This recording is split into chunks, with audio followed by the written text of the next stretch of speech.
incontestablement le premier des chemins qui conduisent à la liberté.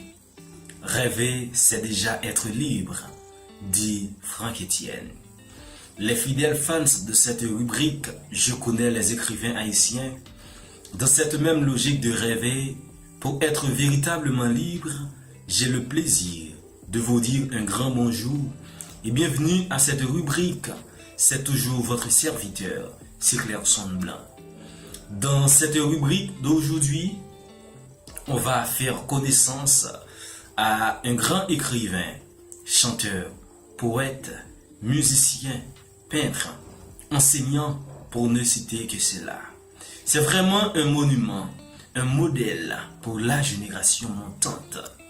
Celui qu'on va présenter s'appelle Franck Etienne. Justement, qui il est? D'où il vient? Il est de quelle nationalité? Quel a été son premier roman? En effet, je vous invite à être plus attentif afin de connaître davantage qui est véritablement ce grand monument. Jean-Pierre Basilique Dantor Franck Etienne d'Argent, c'est son nom complet.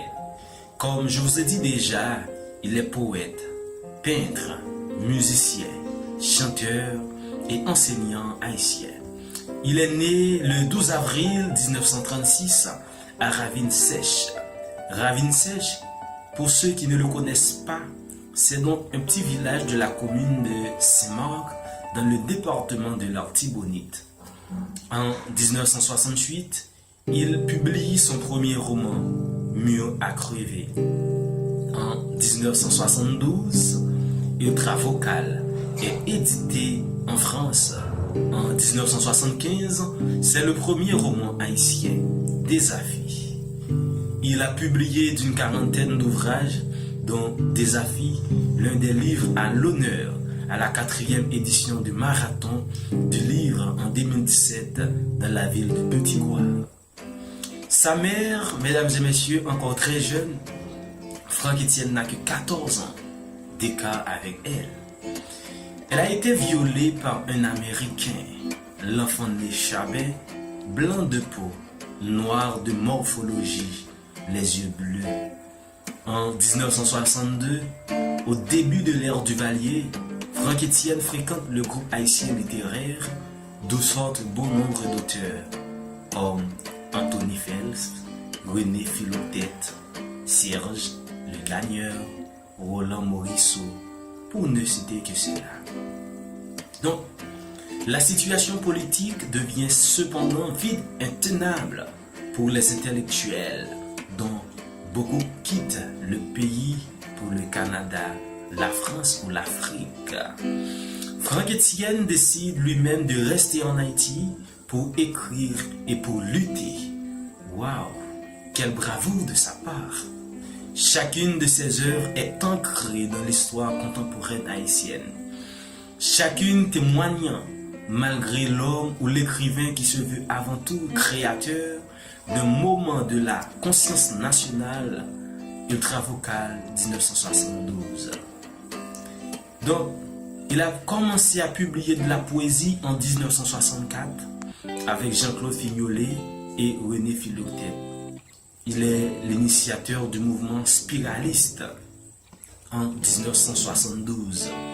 Il publie Ultravocal, une spirale, comme il qualifie ce genre littéraire proche des chants de Malheur. Ancien ministre de la Culture sous la présidence de Leslie François Manigat, il est fait commandeur des arts et des lettres en juin 2010.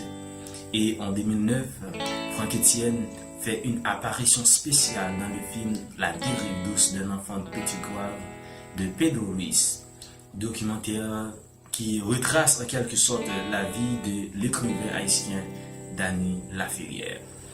Et en 2014, l'association Haïti Belle a organisé une exposition en l'honneur de l'artiste dans l'hôtel Haïti El Rancho. Dans cette exposition, plusieurs tableaux de l'artiste sont affichés. Le Grand Prix de la francophonie lui est attribué en juin 2021 par l'Académie française. Il est destiné à couronner l'œuvre d'une personne physique francophone qui, dans son pays ou à l'échelle internationale, aura contribué de façon éminente au maintien et à l'illustration de la langue française. Voilà donc, mesdames et messieurs, un grand homme, quelqu'un qui a marqué l'histoire, qui a fait briller notre bicolore via le monde entier par sa capacité. Donc, je vous invite toutes et tous à creuser davantage sur sa vie, afin que vous continuiez son rêve, son boulot. Sur ce, je vous dis merci de m'avoir prêté votre temps afin de faire un plongée dans la littérature haïtienne et de faire connaissance à notre grand écrivain, poète, etc., dit Jean-Pierre Basilique Cantor Franck-Étienne d'Argent.